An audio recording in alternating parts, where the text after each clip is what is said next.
Good day, children. So today in part 2, we'll see the family of Tut. And here we come to know that Amenhotep III, he was Tut's father or most probably grandfather. So they were very powerful king of that time, and after his death, Amenhotep IV, he succeeded the throne. And after succeeding the throne, what he did, he promoted the worship of Aten, god Aten. He promoted, and that is the sun god. And then he changed his name to Akhenaten. He was Amenhotep IV. He believed in sun god, and so he changed his name to Akhenaten. And then he changed his old capital, old city that was of Thebes, to a new city, and it was known as Akhenaten. And now at present it is known as Amarna. He further shocked the country by attacking Ammon, a major god.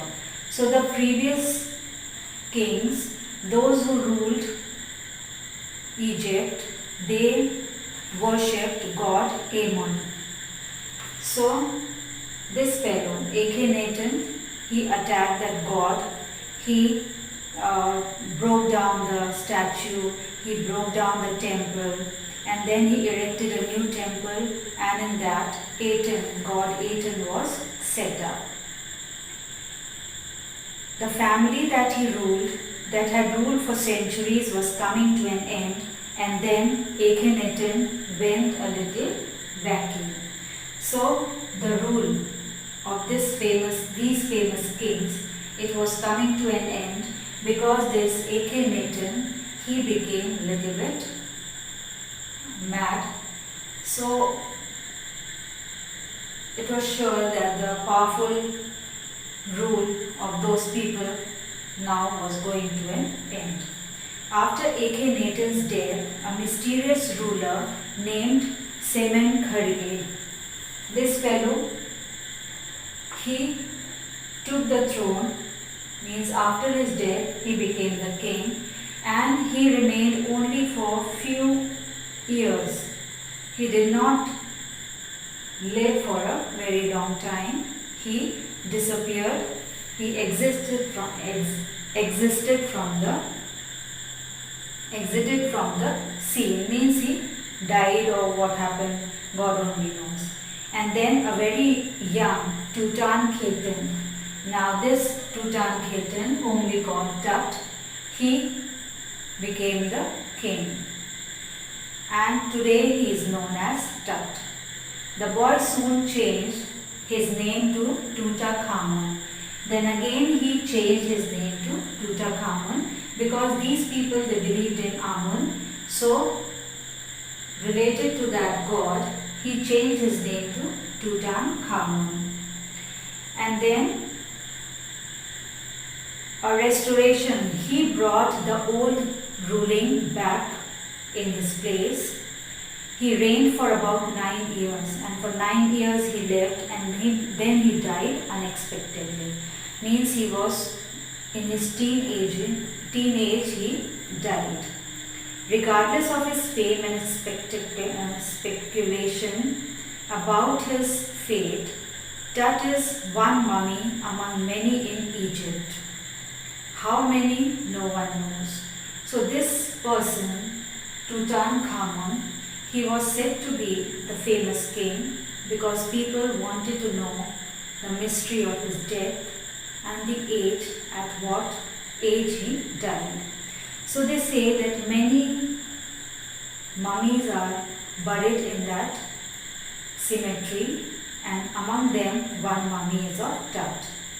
The Egyptian Mummy Project, which began an inventory in late 2003, was recorded almost 600 so far and is still counting.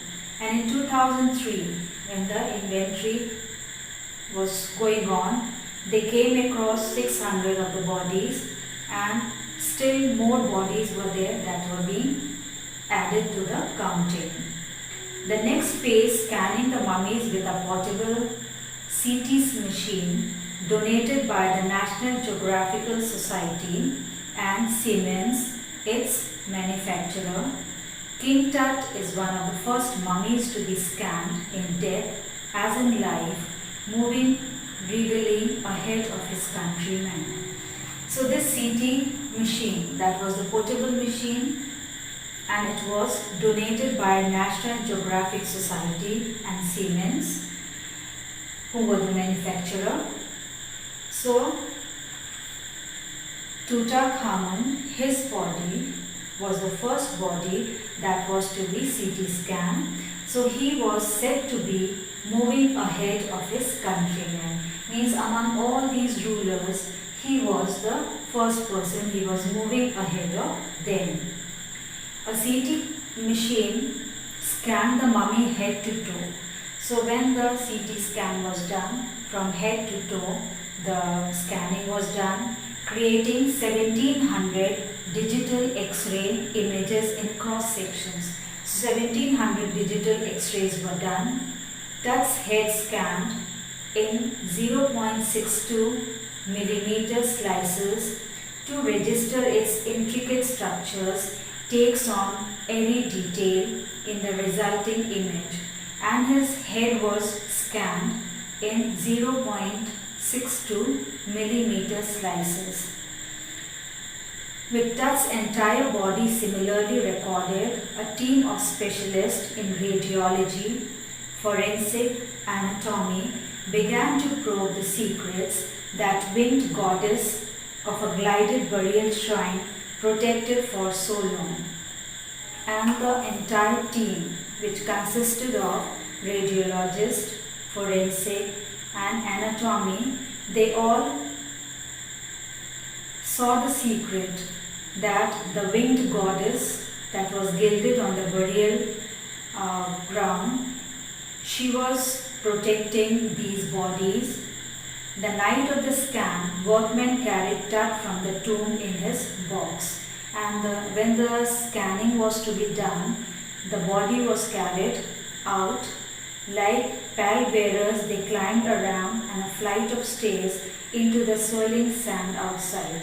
So they were carrying the box on their shoulders, and then they brought it out on the sand. Then rose a hydraulic lift into the trailer that held the scanner, and the hydraulic machine, it lifted the scanner and it was trying to do the scanning. 20 minutes later, two men emerged, sprinted for an office nearby and returned with a pair of white plastic fans. And after that, after 20 minutes, two men came with white plastic fans. The $1 million scanner had quit because of the sand in a cooler fan.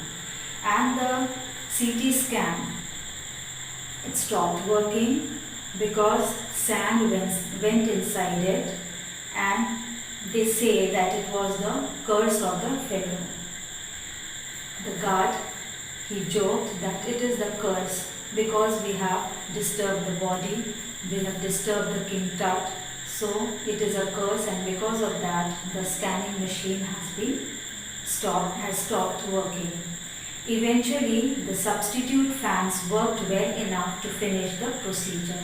So substitute fans that were brought, the plastic fans that were brought over there, they helped in the procedure. After checking that no data had been lost, the technicians turned Tut over to the workmen. And after the work has been done, the technician gave the body of Tut to the workmen, who carried him back to his tomb. And again, his body was carried back in the tomb.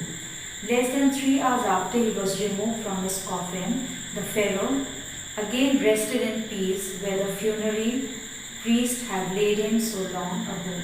And after 3 hours work, 3 hours X-ray scanning that was done over him, after that he again went back to his resting place where the priest had buried him.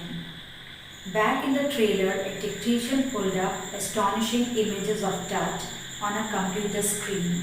After that, the technician, he displayed his images on the computer screen. A grey head took shape from a scattering of pixels, and the technician spun and tilted it in every direction. And then by tilting and showing the pic of the head, it was all shown from every direction. Neck vertebrae appeared as clearly as in an anatomy class. And in anatomy class, as the professor teaches, and the neck vertebrae was seen as clearly as it was shown in the class. Other images revealed a hand, several views of rib cage, and the transection of the skull. And every means the body from head to toe, everything was shown in sections, and the skull was also shown in different sections. But for now the pressure was off. Now there was no pressure on the people, those who were working over there. Sitting back in his chair, Zahi Hawass smiled, and Zahi Hawass, he was smiling because the work was completed, and visibly he revealed that nothing had gone seriously wrong. So he said, till now everything was okay.